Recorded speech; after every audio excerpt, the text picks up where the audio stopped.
เอาสีดีเดี๋ยวหูฟาดหนักฟาดจะหูพิษเอาสุกัดเขาเลยนะเอาอ่านจะขาดเอา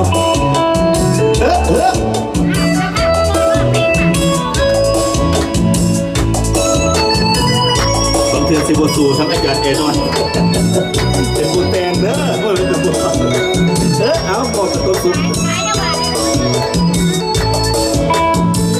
นุ่มทรงขาดเขาสาวเว้าก็มีขี้มาแต่คนอยู่ลาวยังว่ากระเป๋าเงินแฝงนอนนักตื่นตัวพอยสวยโลดไปเอารอแม่เอาเป็นผัวทุกแท้เสื้อแม่ผู้สายพัดนี้เทียบใส่ขี่มาได้ฟังเสียงความรู้สึกเทียบใส่พี่ลึกในตาหาที่บ่มีสาวตาบ่เดิมตัวอายนี่แหละคนเดียวก็เอาเป็นแฟนคนดีสิหูพระเอกตัวจริงเครื่องของกายสมเสื้อขาดมาใหม่สำคัญหัวใจจึงรู้ความจริงบ่เที่ยวขี้โมหัวโตว่าโคตรยิงบ่หลอกบอกกินเสื้อได้ผู้สายพันนี้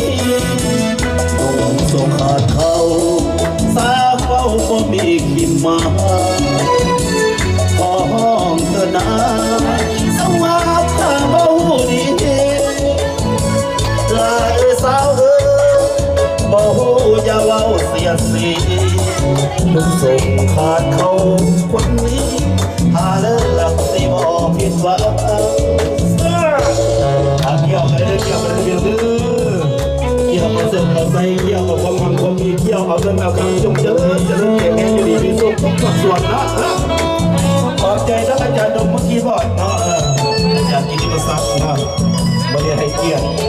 ถือว่าพิเศษสุดๆวันนี้ขอบใจน้ำเพื่อแท้ท่านอาจารย์คำแดง